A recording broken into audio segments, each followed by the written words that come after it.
Good morning students. Saraswati Vidyapeeth Uchch Madhyamik विद्यालय शाहपुर की online क्लासों में मोस्ट वेलकम।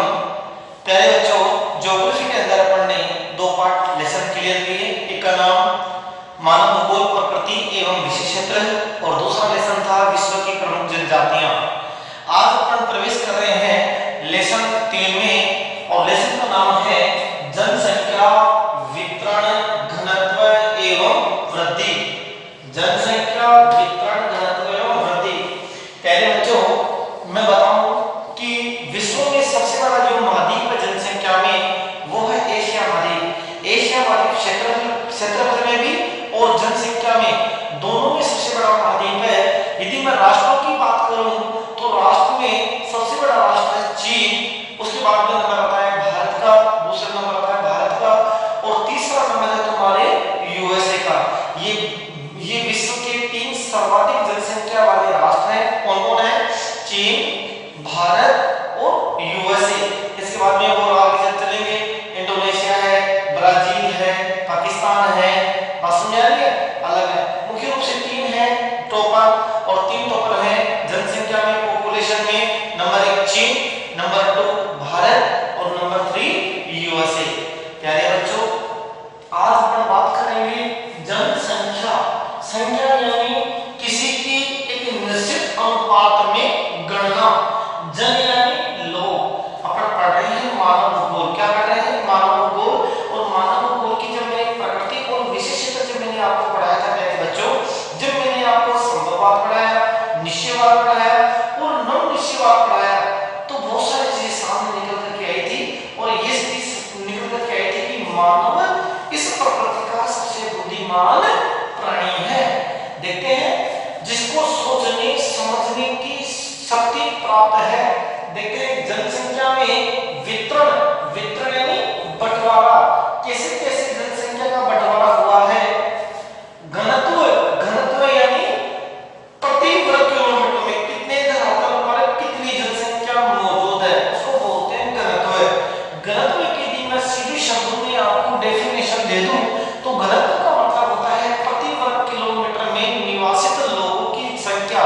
प्रति वर्ग किलोमीटर में या एक प्रति वर्ग किलोमीटर इकाई क्षेत्र में रहने वाले लोगों की संख्या को जनसंख्या घनत्व कहते हैं।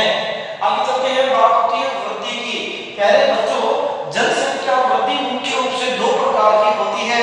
एक होती है धनात्मक वृद्धि और एक होती है ऋणात्मक वृद्धि। दोनों में शब्द वृद्धि का लगता है। वृद्धि का मतलब आप ये मत समझ लेना कि वृद्धि का मतलब केवल बढ़ना हो रहा है जनसंख्या का। यदि जनसंख्या कम होती है तो उसके लिए भी वृद्धि शब्द काम में लेते हैं और जनसंख्या यदि बढ़ रही है उसके लिए भी वृद्धि शब्द काम में लेते हैं। और क्योंकि नोट कर लेना, जनसंख्या वृद्धि सदैव प्रतिशत में मापी जाती है। किसमें मापी जाती है? प्रतिशत में मापी जाती है जनसंख्या वृद्धि। तो प्यारे बच्चों, मानव भूगोल पढ़ रहे हैं। मानव भूगोल का जो केंद्र बिंदु में जो स्थान है वो है मानव। मानव भूगोल का जो केंद्र बिंदु है उसमें जो केंद्र बिंदु में जो छवि है वो है मानव।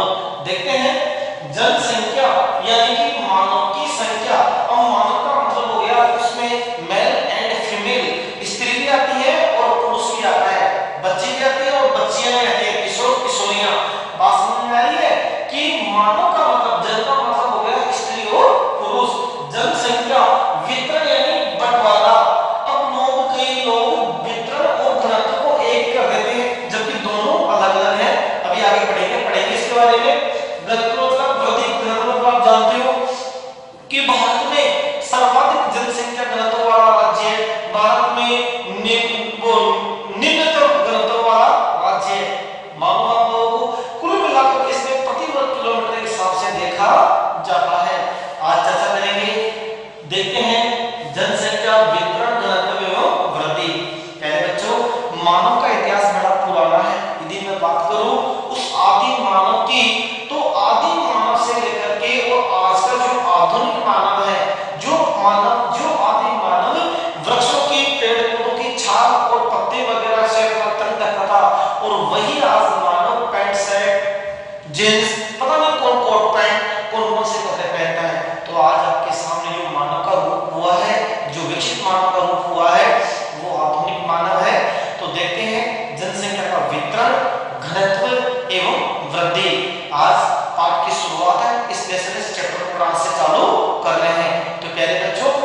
आपके ये तीनों चीज क्लियर हुई, वितरण क्या होता है, घनत्व क्या होता है और वृद्धि क्या होता है। और याद कर लेना, वृद्धि को सदैव प्रतिशत में मापा जाता है, वृद्धि को सदैव प्रतिशत में मापा जाता है। आगे देखते हैं, चलते हैं। सभ्यताओं के विकास के साथ जटिलता, यदि मैं जनसंख्या की बात करूं तो मैं कहना चाहूंगा कि प्रारंभ में क्या इतनी जनसंख्या थी, क्या प्रारंभ में जो आज की जो जन्म दर है क्या वो जन्म दर थी, क्या वो मृत्यु दर थी? निश्चित रूप से कहीं न कहीं आपको अंतर मिलेगा। देखो, जनसंख्या यदि वृद्धि की बात होती है तो उस समय तीन अवस्थाएं याद आती हैं, उच्च जन्म दर, उच्च मृत्यु दर। पहली अवस्था है उच्च जन्म दर, उच्च मृत्यु दर। दूसरी है उच्च जन्म दर और निम्न मृत्यु दर, उच्च जन्म दर और निम्न मृत्यु दर। और तीसरी जो अवस्था है वो है निम्न जन्म दर और निम्न मृत्यु दर। प्यारे बच्चों, ध्यान से सुनिए।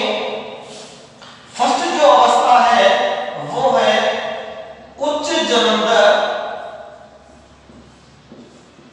और उच्च मृत्यु दर। दूसरी जनसंख्या की जो स्टेज है, विकास की स्टेज, वो आती है प्यारे बच्चों, मुख्यतः तीन स्टेज नहीं है।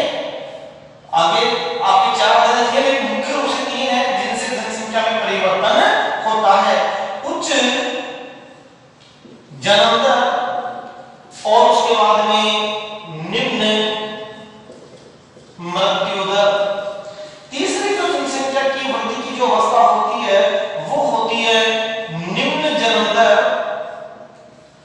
और निम्न मृत्यु दर, निम्न मृत्यु दर। अब बच्चों, इससे आप ये समझ सकते हो कि ये प्रारंभिक अवस्था है, जब मानव के पास विकास नहीं था, मानव बिल्कुल विकास के नाम से कुछ भी नहीं था मानव के पास। उस समय जन्म दर भी अधिक थी और मृत्यु दर भी अधिक थी। उस समय शिक्षा का अभाव था और मानव निरंतर पता नहीं कितने संतानों की उत्पत्ति करता था और कितने ही संतान उसकी मरती थी। उच्च जन्म दर और उच्च मृत्यु दर के कारण शिक्षा का अभाव था। शिक्षा के अभाव के साथ साथ में मानव में ज्ञान की कमी थी। आगे चलते हैं। उच्च जन्म दर और निम्न मृत्यु दर, जन्म दर ऊंचा रहा लेकिन मृत्यु दर कम हो गई, क्योंकि मानव ने बहुत सारी बीमारियों पर इलाज, दवाइयां बनाई जिससे मृत्यु दर कम हुई। आपने सुना होगा प्राचीन समय में गांव के गांव खाली होते थे, महामारी अकाल जब पड़ते थे। चलते आगे, निम्न जन्म दर और निम्न मृत्यु दर, ये सबसे अंतिम और आधुनिक व्यवस्था है। चीन ने तो एक नीति बनाई है, हम दो हमारे एक, हम दो हमारे एक। और प्रेजेंट में यदि मैं भारत की बात करूं तो भारत में एक नीति बनी हुई है। नीति क्या? आज भारत सरकार ने 2006 के बाद में यदि किसी के 2 से अधिक बच्चे होते हैं तो वह सरकारी नौकरी के पात्र नहीं है, चाहे उसके पास कितनी भी डिग्रियां हो, वह अपात्र ठहराया गया है। प्यारे बच्चों, निश्चित रूप से कहीं न कहीं जनसंख्या से हमारे जीवन में, हमारे राष्ट्र के विकास में कहीं न कहीं महत्वपूर्ण भूमिका है। आपको भी मालूम है, छोटा परिवार सुखी परिवार, बड़ा परिवार दुखी परिवार। देखो प्यारे बच्चों, जब बड़ा एक कमाने वाला घर में एक हो और खाने वाले घर में 20 हो तो मेरे हिसाब से बहुत बड़ी समस्या पैदा हो सकती है। खाना, पढ़ना, इसके अलावा परिवहन, इसके अलावा संचार, इसके अलावा सोशल प्रोग्राम, यानी कि सामाजिक कार्यक्रम मनुष्य के लिए एक प्रकार का वो घर का वो हो जाता है कोल्हू का बैल। जब एक कमाने वाला हो और 20 खाने वाला हो, लेकिन जब एक कमाने वाला हो और 2 खाने वाले हो तब कोई प्रॉब्लम नहीं होती। प्यारे बच्चों, इसीलिए ये जनसंख्या का टॉपिक सरकार किताबों में पढ़ा रही है। हमारे 12th में पाठ आया है जनसंख्या वितरण, घनत्व एवं वृद्धि। जनसंख्या का कहीं न कहीं विकास होता है। किसी विद्वान ने कहा है कि किसी राष्ट्र का जो असली धन है वो धन कौन है? मानव है। अरे मानव तो है, लेकिन मानव कौन सा? बुद्धिमान मानव, जो उस राष्ट्र के लिए समर्पित भाव से कुछ न कुछ विकास करने की सोचता है। चलते आगे देखते हैं। सभ्यताओं के विकास के साथ जटिलताओं ने जन्म लिया। जनसंख्या की जटिलता बढ़ी है। यदि मैं बात करूं नील नदी का वरदान मिस्र, मेसोपोटामिया की सभ्यता, दजला और फरात नदियां थी जहां पर मेसोपोटामिया सभ्यता पड़ी। हमारे भारत के अंदर भी कालीगंगा का सभ्यता का नाम सुना होगा, तो याद कर लेना। कहने का मतलब यह है कि जनसंख्या मुख्य रूप से सभ्यताओं के साथ ही जनसंख्या का विकास भी हुआ है, लेकिन साथ साथ में जटिलताएं भी बहुत बड़ी हैं, जटिलताएं बहुत ज्यादा बड़ी हैं। इसलिए मानव एक संसाधन के रूप में है, इसमें कोई अतिशयोक्ति नहीं है। वास्तव में मानव एक संसाधन के रूप में है। मानव भूगोल का जो केंद्र बिंदु है वो कौन है? मानव है। और मैंने बताया था पहले पाठ में, और भौतिक भूगोल का जो केंद्र बिंदु है वो है स्थान। भौतिक भूगोल का केंद्र बिंदु स्थान है, जबकि मानव भूगोल का केंद्र बिंदु मानव है। पहले बच्चों, मानव भूगोल के क्षेत्र में, मानव भूगोल के क्षेत्र में मानव का केंद्रीय स्थान है। कौन सा स्थान है? बिल्कुल सेंट्रल पॉइंट। सेंट्रल पॉइंट का मतलब हो गया कि हर चीज में आज दुनिया में जितना भी विकास हुआ है उस विकास के पीछे मानव का पूर्ण योगदान है। आगे चलते हैं, देखते हैं। मानव को एक संसाधन बता दिया गया और मानव भूगोल के क्षेत्र में मानव को केंद्रीय स्थान भी कहा गया। ऐसा क्यों? क्योंकि मानव और प्रकृति दोनों एक दूसरे के पूरक हैं। देखते थोड़ा आगे चलते हैं। अब बात हो रही है कि वितरण में स्थानिक संकल्पना। बात होती है कि वितरण और घनत्व को, वितरण और इन दोनों को, वितरण और घनत्व को लोग एक ही समझ लेते हैं, जबकि दोनों अवधारणाएं अलग अलग हैं। वितरण संकल्पना अलग है और घनत्व संकल्पना अलग है। ध्यान से पढ़िए, वितरण क्या है? वितरण यानी अपनी भाषा में बंटवारा। स्थानिक संकल्पना, किसी स्थान विशेष पर कितनी क्या जनसंख्या निवास कर रही है बच्चों, इसको लिए शब्द काम में लेते हैं वितरण में स्थानिक संकल्पना। ठीक है। जबकि घनत्व में क्या होता है? जनसंख्या और धरातल का बीच का जो अनुपात है उसको बोलते हैं जनसंख्या घनत्व। ठीक है। घनत्व में जनसंख्या व धरातल के बीच का अनुपात मापा जाता है कि कितने वर्ग किलोमीटर में कितने लोग निवास करते हैं। उदाहरण देना चाहूंगा, एग्जांपल फॉर दिस। हमारे राजस्थान में एक जिला है जैसलमेर, और जैसलमेर का 2001 में जनसंख्या घनत्व पहले 13 था, 2017 में जनसंख्या घनत्व 17 व्यक्ति प्रति वर्ग किलोमीटर। उसी प्रकार से यदि मैं बात करूं भारत में अरुणाचल प्रदेश, और वहां का है 17, 2001 में 13 था और 2011 में कितना है? 17 व्यक्ति प्रति वर्ग किलोमीटर। तो प्यारे बच्चों ध्यान रहे, वितरण और घनत्व दोनों एक नहीं है, दोनों अलग अलग हैं। 2001 में, सन 2001 में विश्व की जनसंख्या 6107 मिलियन, 6107 मिलियन यानी कि 613.73 करोड़ थी विश्व की जनसंख्या। यदि मैं 2001 की बात करूं तो कितनी थी बच्चों? 613.73 करोड़। और इसी प्रकार से 2013 में कितनी हो गई? 714 करोड़। दी मोस्ट इंपोर्टेंट दोनों आंकड़े आपको याद होने चाहिए। 2001 में विश्व की जनसंख्या 6137 मिलियन थी, यानी कि 613.73 करोड़, 613.73 करोड़। और 2013 में कितने हो गई? 714 करोड़ जनसंख्या बच्चों हो गई। आगे चलते हैं। पृथ्वी के 13.6 करोड़ वर्ग किलोमीटर स्थल असमान स्थिति में है। असमान स्थिति वाले क्षेत्रों में है। पृथ्वी का 13.6 करोड़ वर्ग किलोमीटर जो एरिया है वो असमान स्थिति में है। यदि मैं बात करूं और आपको समझाऊं तो इसमें कोई अतिशयोक्ति नहीं है। वास्तव में विश्व की 80% जनसंख्या, विश्व की 80% जनसंख्या बच्चों, उसके केवल 20% भारत पर निवास करती है। कितने परसेंट भारत पर निवास करती है? 20% भारत पर निवास करती है। और इतना ही नहीं, विश्व की 20% जनसंख्या उसके 80% भारत पर निवास करती है। अभी मैं इस चीज को क्लियर करूंगा, ये पूरा हो गया। इससे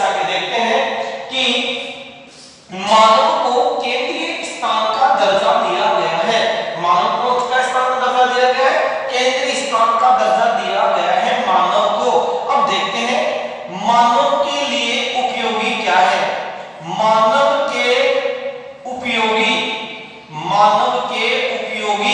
संसाधन, मानव खुद भी संसाधन है और संसाधन होने के साथ साथ मानव अन्य संसाधनों का भी उपयोग करता है। मिट्टी का उपयोग मानव कृषि कार्य के लिए करता है, जल का उपयोग पीने के लिए और सिंचाई करने के लिए, भूमि का उपयोग कृषि कार्य करने के लिए, सड़क बनाने के लिए, मकान बनाने के लिए, रेल परिवहन बनाने के लिए, हवाई अड्डे बनाने के लिए, कल कारखाने लगाने के लिए, बहुत सारी भूमि के उपयोग भी कौन करता है? मानव करता है। कभी आपने ये नहीं सुना होगा कि गधा पैसा कमाता है। अरे गधा बजट होता है, पैसा कौन लेता है? मानव लेता है, गधे को चलाने वाला। और याद कर लेना, गाड़ी पैसा कमाती है, गाड़ी चलाता कौन है? मानव। खरीदता कौन है? मानव। बनाता कौन है? मानव। कुल मिलाकर के इसीलिए मानव को एक संसाधन का दर्जा दिया गया है। यदि मैं मानव भूगोल की बात करूं तो मानव भूगोल का सबसे महत्वपूर्ण जो संसाधन है वो मानव स्वयं है, मानव खुद है। आगे देखते हैं, खनिज पदार्थ, भूमि, वनस्पति और जल। वनस्पति मानव काटता है, मानव उगाता है। एक होती है प्राकृतिक वनस्पति। प्राकृतिक वनस्पति वह होती है जो अपने आप उगती है, जिसका पूरा का पूरा अवलंबन प्रकृति का होता है। प्रकृति उगाती है और प्रकृति खत्म करती है, समाप्त करती है, वो कहलाती है प्राकृतिक वनस्पति। यानी बच्चों, ये मानव के उपयोगी संसाधन है। मानव निश्चित रूप से इनके ऊपर निर्भर होता है। ये डायग्राम मैंने इसलिए बनाया है क्योंकि मानव के लिए उपयोगी संसाधन है, चाहे वो जल हो, चाहे भूमि हो, चाहे मिट्टी हो, चाहे वनस्पति हो और चाहे खनिज पदार्थ हो। एक उदाहरण देता हूं आपको। हमारे गांव में पहले पक्के मकान थे। कितने मकान थे? पक्के मकान थे, कच्चे पक्के मकान थे। लेकिन गांव में पानी खत्म हो गया और हमारे गांव से 2-3 किलोमीटर दूर हमारे खेत थे। उन खेतों के अंदर पानी खूब था, हमसे बोरिंग कराया, खूब पानी हो गया और हम वहां जाकर के मकान भी खेत के अंदर ही मकान बना लिए और हम वहीं रहने लग गए। इसलिए ये मानव के उपयोगी संसाधन होते हैं। आगे चलते हैं बच्चों। इस डायग्राम के बाद में इस डायग्राम का निर्माण होता है। इस डायग्राम के बाद में इस डायग्राम का निर्माण हुआ और इस डायग्राम के बाद में इस डायग्राम का निर्माण होगा। ये तीनों डायग्राम मैंने बताए हैं, आप नाम दे सकते हो। ए डायग्राम, ए डायग्राम बी और डायग्राम सी। समझने के लिए बनाया गया मैंने। पहला हो गया मानव जिनके ऊपर आश्रित है। अब कहने का मतलब यह है प्यारे बच्चों, जहां पर ये संसाधन पूर्ण रूप से अनुकूल होते हैं, प्रतिकूल नहीं, अनुकूल होते हैं, वहां पर ज्यादा जनसंख्या निवास करती है, अधिक जनसंख्या निवास करती है। Example for this, Uttar Pradesh Bharat का जनसंख्या का सबसे बड़ा राज्य है। उत्तर प्रदेश क्षेत्रफल में तो राजस्थान है हमारा राज्य, क्षेत्रफल में तो अरे मध्य प्रदेश छत्तीसगढ़ अलग हो गया, उसके बाद में क्या बचा? राजस्थान। क्षेत्रफल में राजस्थान है, जबकि जनसंख्या में कौन है? उत्तर प्रदेश। और आपको भी मालूम है उत्तर प्रदेश में बहुत सारी नहरें हैं, नदियां हैं, उपजाऊ मिट्टी है, बांगर खादर मिट्टी वगैरह है। इसलिए ये संसाधन जहां अनुकूल रहेंगे वहां जनसंख्या अधिक मिलती है। चलते हैं, इस ये डायग्राम के बाद में दूसरे डायग्राम का विकास होता है और वो है कृषि, परिवहन, व्यापार, निर्माण उद्योग और पशुपालन। बात करो तो मैं सबसे पहले बात करता हूं कृषि की। देखो, भूमि को, मिट्टी को जोतना, फसलें उगाना और फसल काटना वाली जो विज्ञान है, इस विज्ञान को कृषि कहते हैं। भूमि को जोतना, फसलें उगाना और फसल काटने वाली जो विज्ञान है, इस विज्ञान का नाम है कृषि। इसके बाद में व्यापार। व्यापार के दो पक्ष होता है, एक क्रेता और एक विक्रेता, एक खरीदता है और एक बेचता है। परिवहन, ट्रांसपोर्ट, व्यक्तियों और वस्तुओं को एक स्थान से दूसरे स्थान पर ले जाने की जो विधा होती है उसे कहते हैं परिवहन। व्यक्तियों और वस्तुओं को एक स्थान से दूसरे स्थान पर ले जाने की जो विधा होती है उस विधा को बोलते हैं परिवहन। निर्माण उद्योग, वे उद्योग यानी कि द्वितीय क्रियाकलाप। निर्माण उद्योग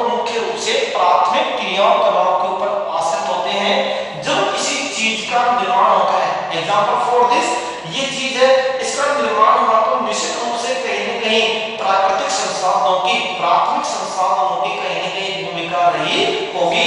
यदि इस बोर्ड का निर्माण हुआ है तो इसमें भी कहीं न कहीं प्राकृतिक संसाधनों की, प्राथमिक स्रोतों की कहीं न कहीं महत्वपूर्ण भूमिका होगी।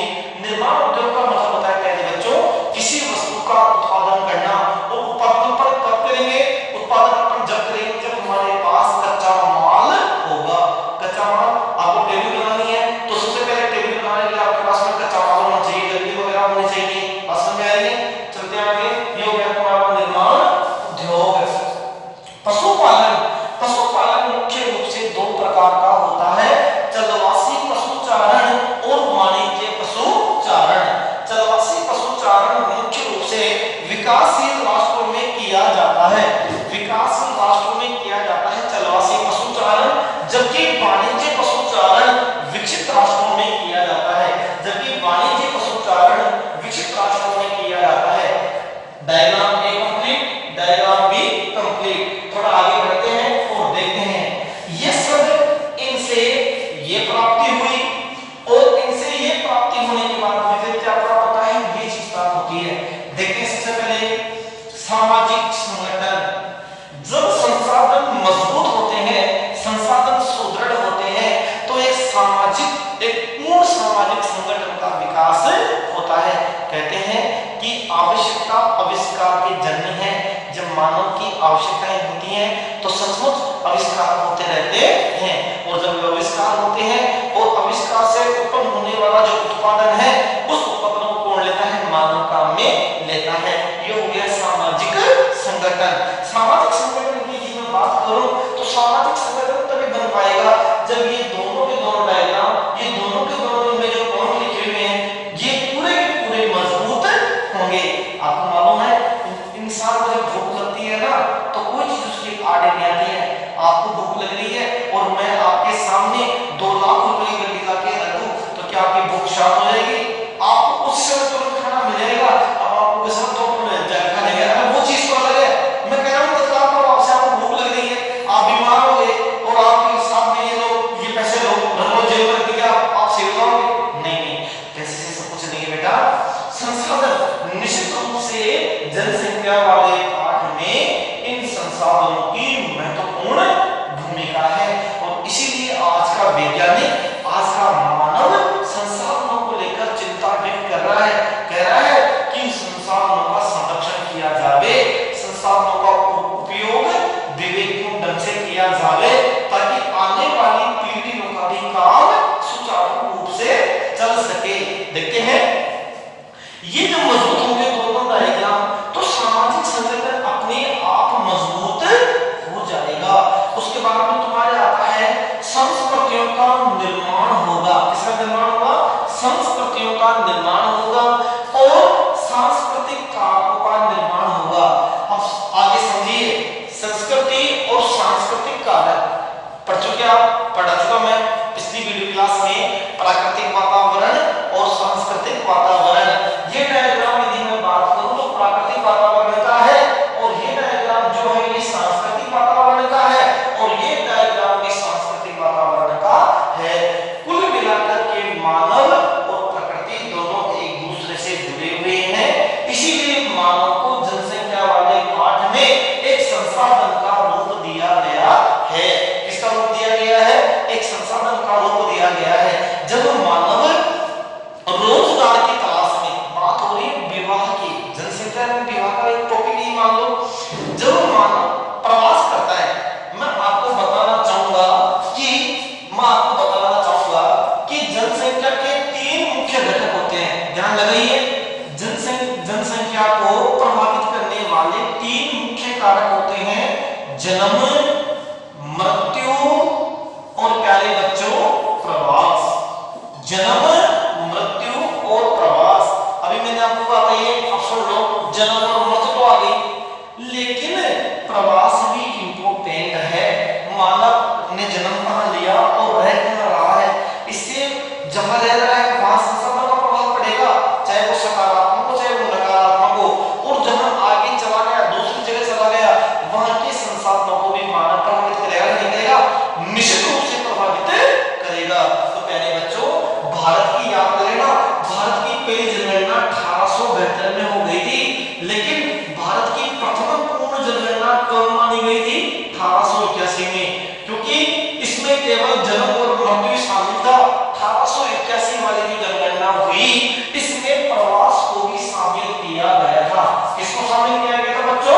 प्रवास को शामिल किया गया था।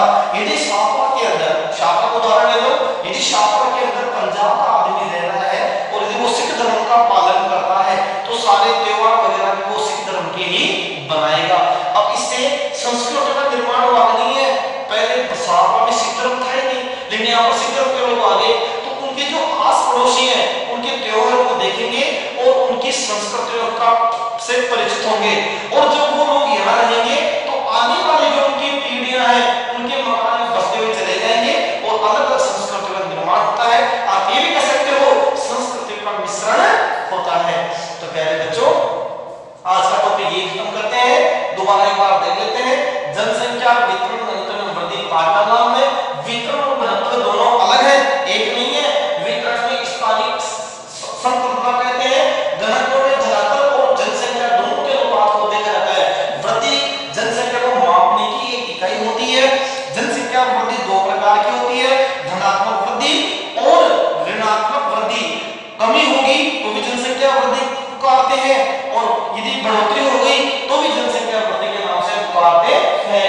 सभ्यताओं के विकास के साथ जटिलता ही है। मानव एक संसाधन के रूप में मैंने आपको समझा दिया। मानव भूगोल के क्षेत्र में मानव का स्थान कौन सा है? The most important question board के लिए। मानव भूगोल में मानव का क्या स्थान है? केंद्रीय स्थान है। कौन सा स्थान है? केंद्रीय स्थान है, केंद्र बिंदु है। इस सृष्टि की यदि मैं मानव की बात करूं तो केंद्र है। इस सृष्टि में आपको जितना भी विकास दिख रहा है, सांस्कृतिक वातावरण दिख रहा है, उस सांस्कृतिक वातावरण के पीछे एक मानव की कहानी है, एक मानव की चुनौती है, एक मानव का पुरुषार्थ है। It is clear? यस या नो? आगे चलते हैं। मानव के उपयोगी संसाधन, चाहे वो खनिज पदार्थ हो, भूमि हो, जल हो, मिट्टी हो और वनस्पति हो, ये सारे के सारे मानव के उपयोगी संसाधन है। मानव इन संसाधनों का उपयोग करता है और अपने सांस्कृतिक वातावरण का निर्माण करता है। अब इसके बाद पशुपालन, कृषि, परिवहन, व्यापार और निर्माण उद्योग, इन सबका भी मानव निर्माण करता है। It is clear? इसके बाद में सांस्कृतिक कार्य, संस्कृति का निर्माण, राजनीतिक प्रबंधन, पॉलिटिकल मैनेजमेंट भी मानव ही करता है। एक राष्ट्रपति, एक प्रधानमंत्री, एक मुख्यमंत्री, ये सब कौन होते हैं? एक मानव होता है। कौन होता है? मानव। कभी आपने सुना है कि उस जानवर को बना दिया या वो राजनीतिक पद दे दिया गया? पूरा का पूरा पॉलिटिकल जो मैनेजमेंट है वो भी एक मानव के अधीन है, इसलिए मानव को केंद्रीय स्थान का दर्जा दिया गया है। पहले बच्चों, अब आगे बात होती है अपने शुरू विश्व की समझना बहुत इंपॉर्टेंट टॉपिक है। विश्व की 80% विश्व की 80% जनसंख्या उसके विश्व की 80% जनसंख्या उसके केवल और केवल 20% भाग पर निवास करती है। दोनों पे उल्टा टॉपिक है। विश्व की 80% जनसंख्या केवल 20% स्तर पर और विश्व के 20% जनसंख्या उसके 80% स्तर पर निवास करती है। समझने का विषय है 20% जो यहाँ पर दिया गया है प्यारे बच्चों, वो है अनुकूल कारक। कौन से कारक है? अनुकूलता है। और यहाँ पर जो 80% कारक दिया गया है यह है प्रतिकूलता। ये क्या है? प्रतिकूलता। ये विषम परिस्थितियां होती हैं जब हम मानव रह नहीं सकता, चाहे वो समुद्र हो, महासागर हो या पर्वतीय इलाका हो। बात समझ आ रही है? मैदानों में हमेशा आपको जनसंख्या का अधिक सामने मिलेगा। मैंने आपको अभी उत्तर प्रदेश का उदाहरण दिया था, मैंने आपको, तो याद करेगा 80%, 20%, 20%, 80%। 80% जनसंख्या केवल 20% स्थान पर रहती है, क्योंकि 20% जो कारक है ये सारे के सारे कारक, समझना बच्चों, ये जो 20% जो कारक है ये कौन से कारक होंगे? खनिज पदार्थ, भूमि, जल, मिट्टी, वनस्पति। ये 20% वाला जो पार्ट है बड़ा अनुकूल है, इसलिए जनसंख्या यहाँ पर खिंची हुई चली आती है। जबकि विश्व की 20% जनसंख्या केवल उसके 80% भाग पर निवास करती है, चाहे वो द्वीप में निवास कर रही हो, प्रायद्वीप के किनारे निवास कहीं भी निवास कर रही हो। यानी कि यहाँ पर कंडीशन कैसी होती है? प्रतिकूल कंडीशन होती है। देखते हैं वितरण में स्थानिक संतुलना, घनत्व में जनसंख्या धरातल के अनुपात से है और 2001 में विश्व की जनसंख्या थी 6137 मिलियन, 2013 में हो गई 700